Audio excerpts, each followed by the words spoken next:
What was your big break as an actor? Do you think it was The Walking Dead? Was the big one? Yeah, I mean, You were fucking great in that. oh, thanks. You played Shit, such a Joe. good creep.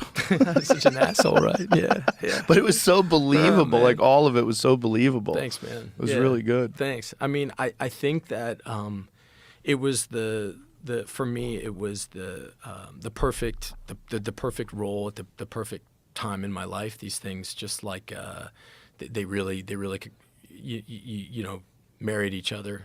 You know, I'd been busting my ass for about 10 years before that and just failing miserably. You know, I think a lot of people think that you just like, you know, that I'd been doing it for a long time. But I was still really a pretty big fuck up, Joe. And I was hitting brick wall after brick wall in my life. I was kind of a shitbag. I wasn't a good boyfriend. I was still, you know, and having episodes of violence on the street. I was still getting into street fights, still getting into trouble. I was drinking way too much.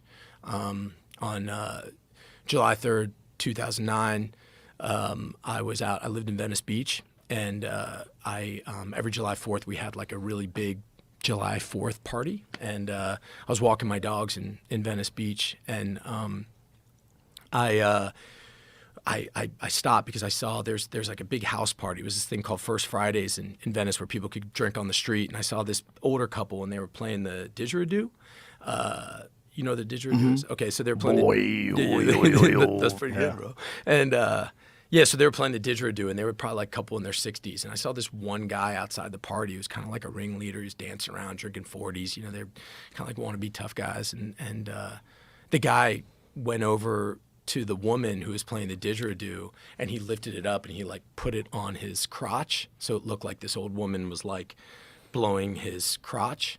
And I remember just like looking at her husband, and he was just like broken. And like I saw this couple, like they had to pack their stuff up, and it was just like, and I don't know, Joe, there was like something about that, like I was drawn to, like I was supposed to see it that day, and I like saw red. And like right at that point, that same guy, he called my dog over.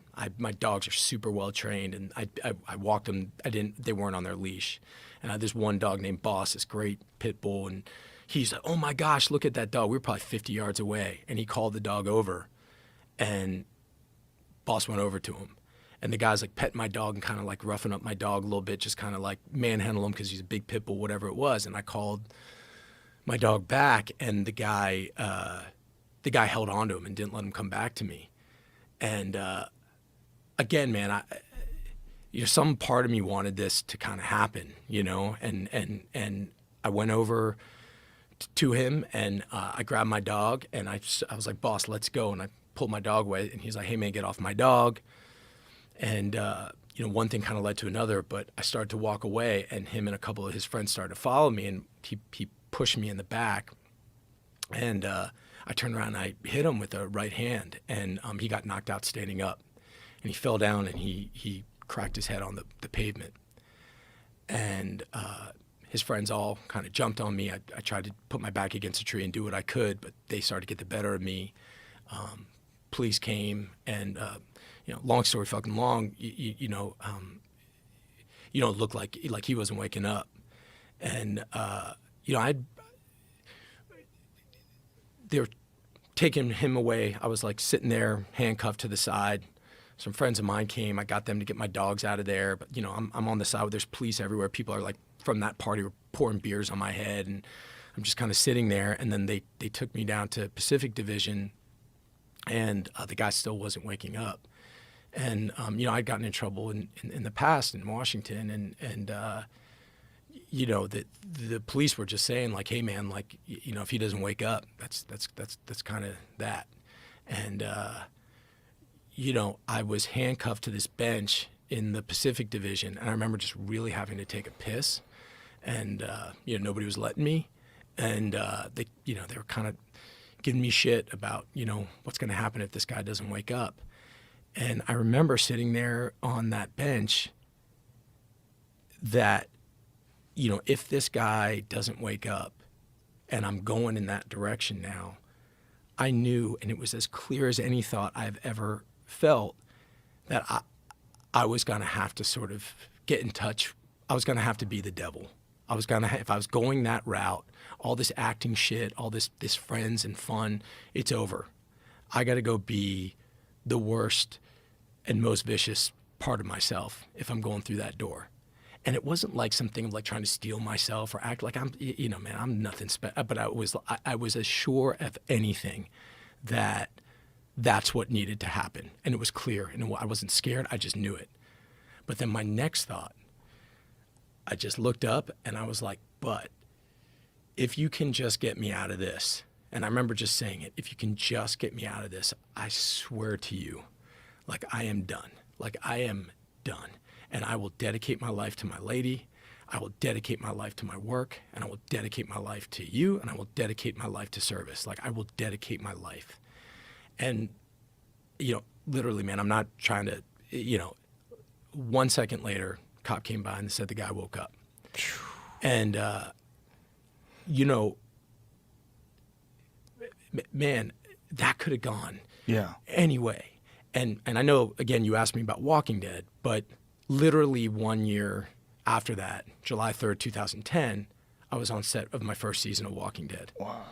And, you know, not drinking, focused, engaged to be married, had my first kid on season 2. And again, man, you know, I'm like so like profoundly like humbled by that and grateful for that, like so grateful for it. But I'm also like aware of like how unfair it is that so many people don't get that shot.